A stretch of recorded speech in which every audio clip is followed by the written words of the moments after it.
I mean, we've mentioned, I've used the phrase eclectic mix, and just the same here. I mean, there's just a huge mix. Bugattis out there as well. Not as many Bugattis as we've seen in previous years, actually, but I'm hoping it's out there. I did see in one of the garages we had a Pagani. I went past too quick. I think it was at the Huera. That was down there as well, so we'll certainly see, well, as long as it's going out, we'll see one of those. There's going to be more than one Ford GT. We can see the Golf liveried one just in the middle of the picture at the moment. Last year, I forget what the name is, but we had this really crazy car. You might know when I describe, but I can't for the life of me what the name of it is. And they've designed the rear wing to actually move as it goes round the corners. Yes, I do. I don't know why mean. I'm moving to show you what I mean. You knew anyway, but yeah, I've seen it somewhere, and yes, it's gone out of my head.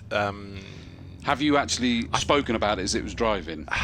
I think we might have had it at Goodwood one year. Oh, that's what I was wondering, because I'd suspect we had it here. Yes. I think it was last year, and we kept initially when it went out, and we weren't prepared for this, as we thought that its rear wing had failed. Right. Until it suddenly moved and went the other way at the next corner. Then you think, yes. Yeah. It'll come back to me, or somebody please send us the answer. Right, the 9.5. Oh, now look at that. That is that one of the. Now that's gone out of my mind. The Singer Porsches, possibly, because with that number plate, it's far too recent to be a 60s car. So I think that's a Singer Porsche, but a glorious array. And the 959, I want that because it's not one that you see very, very often at all. Brilliant little car. Apart from every year here. Well, I suppose so. Yeah, yes, but that's just bigging up how good this event is. Is that we get to see it. But when again, people in the pit lane when the Ferrari F40s were on track and you were talking about them and we were all saying how many there were. When you almost think, oh gosh, not another F40. You know what a day it is. But to have something so rare like that. 959 is extraordinary. There is the 962, which we've not seen in the sports car sessions, but that car, as you saw from Japanese Group C racing, I think I'm right in saying also that was the one that the Andretti's drove at Le Mans one year. But anyway, that's going to take part in this parade. And also you'll see just nestling at the back at Goddard's the Lamborghini that Johnny was mentioning, which is a car that again raced in FIA GT racing. This is the race Lamborghini. Let's see whether there's the GT2, there's the 960. There. Stop. That's the Lamborghini. Right, follow it. Go. Yes, but that is a car that raced in FIA GT and also in the Asian Le Mans series, and is again a fairly unusual car because it wasn't one of the most successful GT cars ever, but it was quick when it lasted. The RGT, it was the sort of racing version of the Murcielago. Hans Reiter developed it. It's a V12 engine car. Peter Cox and Roman Rusinov drove it in FIA GT, and from memory went pretty well. But as I say, only when it survived, when it lasted. But it was a bit frail. But in those days, Lamborghini's motorsport program was almost non-existent. If a team wanted to run a car, well, good luck to you. But now there is a proper Lamborghini Squadra Corsa again, and overseeing a much more cohesive motorsport program. Right, there's the 959, hooray, like it, Ford GTs. Well, do you know what? I cannot believe this. I've counted at least 7 Ford GTs on the grid right now. There probably aren't that many more in existence. Well, really. that's my point. Yeah, Is it just is incredible to have that many out here, and nice sort of yellow with the blue flashes on the one just going through there. That Lamborghini, was that one of the ones that we had in our list that we hadn't seen out? Yes. Yeah. The RGT. Yeah. Hopefully we'll get to see that up to full chat at some point as well. But of course, this at the moment is the Hypercar Parade. Whereas in 2 sessions' time, we've got the Hypercar Track Session for those that want to let rip with it. And I just saw the Huera just go through there as well. And still they come. I mean, there are more pouring out. Do you see what I mean as well when I said forget trying to pick your favourite? Although you have to be honest, haven't you? Your Porsche. I think well, only because it's different. I mean, yes, there are so many jaw-dropping cars. You are absolutely right. Still coming. Yeah, including the 917 there. So there it is, the car that won Le Mans in the wet in 1971. Just absolutely. That I think is the end of the hypercars now. that are just coming across there, but they're already making their way down to the Melbourne hairpin. So they've nearly filled the GP circuit. And that in itself is pretty mind-blowing, isn't it? That Unreal. You've got so many in one place. Bearing in mind, that's nearly filled it, despite the fact that they're still going Noah's Ark 2x2 as well. Thinking that, yes. And some of them, although they're race cars, road registered. The Maserati MC12. Now, you see that, again, you don't see very many of on the road, but it was another car that sort of defined regulations. There it is, going out of the Melbourne hairpin, the white car, defined GT regulations. That is the car that you have to either blame or thank, depending on your point of view, for the balance of performance. Oh, really? Which was a Max Mosley-inspired idea, and it was Max that said to Stefan Rattel, Maserati be good on that grid, but look at it, that's going to destroy the opposition.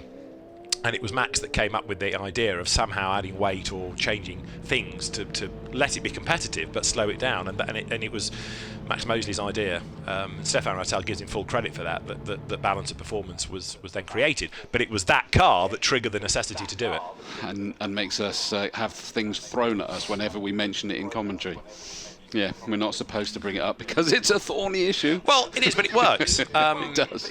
I spend enough SRO weekends to see how the parity between brands worked, and it wouldn't have done. That car, because compared to the other GT cars of the time, look at the downforce on it, look at the aero, it was in a different league in partly the aesthetics of it, but partly because it was virtually coming out of the Ferrari stable anyway, manufacturer money in it, manufacturer drivers. It needed reining in. They lowered the wing, or almost got rid of the stilt wing for the second year of the car, ride height, power, and balanced it against everything else, and it worked. And Michael Bartels and the, as it then was, Vitaphone racing team that operated the cars knew how to extract the best of them, make them reliable, and win races and win championships. So it worked. The concept of BOP worked. Still does. Right, back to the plot. But I still can't believe it. Just going down there as well was the Mercedes CLK GTR road-going version, and it looks identical to the GT1 race-going version, other than stickers. Absolutely. That's it. Yeah. And to think that you could actually race one of those is just incredible. I mean, at the beginning, at the front though, we've of course got the Porsche 911 GT1. Yeah. And again, you don't see many on the road there, but again, that was a race car that then a road-going nod was built for, really, as we discussed in the regulations earlier. But they are wonderful cars and of a time that shaped the sport. Car that we just see there, and I mentioned about the fact there being at least 7 Ford GTs that I've counted in this. That's an interesting one because, of course, the GT40 of old was a lot of people very passionate about that car, an incredible car, involved in one of the greatest motorsport battles in history, and when they were talking about making this the Ford GT, you never know whether someone's going to do it justice, do you, when they're going to make a modern version of it. But I think that they've done a great job. I don't know about what it's like to actually drive. I'm assuming it's been rather successful, but it does a good enough nod to the history, but it's done a good job of moving forward as well. Yeah, it's like a modern classic, isn't it? Yeah, in a sense. absolutely. Right. A bit like, I know you could argue it's not a supercar, but a bit like the Alpine does now. You can see the 1969, 70, 71 shape of the Alpine in it, but it's modern technology, and I think you're right. Ford have done a good job of keeping the heritage in a modern form. You'd know what it was based on instantly, wouldn't you? But it doesn't look an old car. No, exactly right. And actually, I know we keep going back to Porsche, but it's been the brand for so many years. Even now, every Porsche is more modern than the previous. It's a different shape up to a point. It might have a different back end. The wing might be different, but the front, instantly recognisable. 100%. Whether it's a modern Porsche, whether it's one of the 1960s, looking at the front of it that it's a Porsche. XJ220 just went through there as well. Wow. And again, there aren't many of those on the roads. No. Ginetta, is that a 56 or a 57? Anyway, we've got one of the Ginettas on the circuit. I mean, did I spot that there's quite a few 918s out there as well? Is it the 918 Spiders? There's quite a few of the Porsche 918s out there. They're incredibly impressive cars as well. A few beefy Mercedes. Certainly the sort of yellow one looks really impressive. I did see at least one Bugatti out there as well. There's the XJ220. There we go. Yeah, exactly. Which was a bit whale-like in a sense, but it was a car that did a bit of racing. You don't see many on the road, and Don Law was saying to us earlier, wasn't he, on the stream, that Jaguar came to him for help to look after these cars and what few there were around, and that's what really kick-started his involvement in running race cars. But yeah, they did race at Le Mans. TWR round 1 that won its class and was then excluded for a regulation infringement, but that was another thorny issue. Just a bit. Yes, I think a lot of people still class that as a win, don't they, in their hearts? Yeah, it was more of an administrative drama than a technical irregularity. But there it is. An administrative victory for someone else. Indeed, for Alain Berto, who's the chief scrutineer in his team. Left-hand drive as well, which you might think is strange, but the XJ220 comes through. The 917 in the background, and the 935, the recent 935, as Simon Harper was explaining earlier on, they are effectively 911 GT2s, but with the 935 bodywork or shape, and the 935 of Moby Dick is what it recreates, which is a 1978 car, but was just enormous, and that's where it got its name of Moby Dick from. They did have a race for those cars at Spa the first year they came out, and the owners that were brave enough to risk them all had them in fantastic liveries, you know, whether it was Martini colours or Porsche Salzburg or Rothmans, whatever it was a really good, colourful grid. Yeah, I mean, there's a number of manufacturers of cars here that you find more and more that race-prepared ones are being taken back to road-going versions because they're worth more in road-going spec than they are in race. Yeah, and at the moment there's nowhere to race them, in a sense. You know, there are some cars that go through their race career and become uncompetitive because they get old, and then become really uncompetitive, and then there's that fallow period before there's a historic championship to pick them up in. Of course, yeah. And so, yes, and then it's too late. You get to that point, yeah. But equally, there are categories where the value is such that a humble thing, MG midget racing. There used to be hundreds of MG midgets, and now you barely see them, other than in historic racing. Yeah. The only ones you do see are the modified ones that are so modified you can't put back to standard. No, because exactly. Their value is their value, but the road-going ones, the value goes up.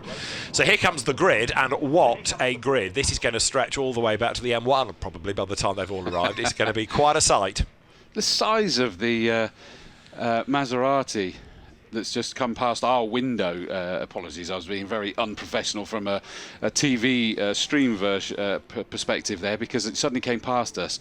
But you know, it's considerably longer than the three cars now alongside it. It's just huge, isn't it? It is. Yes. Very, very long tail car. It's a much more beautiful version, but I think of things like the Saline, the Mosler, probably to a certain extent. Is that which came first out of those? Because there's a degree of similarity that as if they were based on them. The Saline and the Mosler were earlier than the Maserati. Okay. Yeah, the Maserati came out at the end of 2004 in race terms. Yeah. And we'd had the Moslers for a couple of seasons, and the Saline was being run in 04 anyway. Right. So take into account Michael Bartel's Vitaphone team, I can remember it being here in the FIA GT race in 04, and then they switched to the Maserati the year after. So I mean, I'm obviously not trying to compare them to but you can see that there's a trend, if you like, in those cars. They're very, very, very long, aren't they, and all of that. And I just wondered whether there's something. And but what the Maserati had the advantage of being was a manufacturer. You know, the Mosler and the Saline were really low volume produced cars. Yes, they were manufactured, of course they were, but again, really with the racetrack in mind. But they were rather harder to persuade the FIA or the ACO scrutineers at Le Mans to really get excited about, because they were such low volume cars. Right. Maserati, through the name and the kudos and the history and all of that, was a much easier sell. Well, such was your comment. Your comment was absolutely right about the amount of them, that they're having to sort of take the front of these cars a lot further forward for the photograph this time.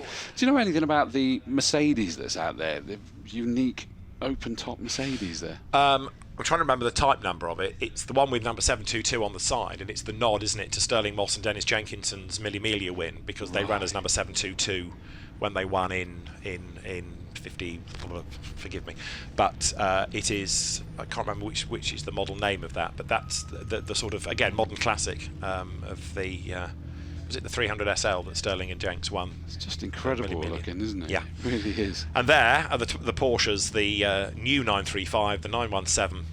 917 making its way into the picture. It gets pretty hot and cramped in there, so now the doors are open to get a bit of fresh air in. Simon Harper bringing it to the line, and the 935 that has been shared over the course of the day by both him and Adam Lichtig, who works for Maxted Page, that prepare that cup, great Porsche preparers, Lee Maxted's company, Lee Maxted Page. So the grid, 4x4 at the front. This might take a little bit of organising. I got excited then because you were saying that as if the grid, that was like a pre-race build-up. This could be quite a race. Here we go. This is the ultimate GT grid. This. I mean, just look at that when they now stretching full wide to give us a fighting chance to get them onto the straight enough to get this photograph done. I'm half tempted to ring Stefan Rattel and tell him he needs to get himself over here quick. He's missing out because I think Stefan would love this, all these GT cars. Yeah, and he'd probably have a few things to either bring or convince other people to bring. Yeah, he's got some decent race toys. And anyway, that's a different conversation to have. But yes, right now the grid is being formed 4x4x4x4. You're going to have to be a long way up in the air to look down on this and take advantage of it. There is Adam Lichtig. The onboard camera is in the 917. Just look how simplistic that is. Look at that gear stick. It is exactly that. It is a thin bit of metal with a knob on the top of it. Nothing like modern cars at all. Yeah, I mean, when you were down there doing the interview and sort of the camera and being able to look in there, you could see it. I think you summed it up actually. The seats are clearly newer. Yes, but nothing else. Still paying homage to what the design was of them originally, I think, by the looks of it. But just everything is there for a function, and that's it. It's. I don't want to say agricultural because it's not, because it was a lot better than that. But yeah, there's not a lot there. New, of course, a new fire extinguisher in there. Very true. Yeah. Yes. Oh, I think a 1970 fire extinguisher is probably stretching the point. But yeah, I have sat in a 917. Have you? Yeah.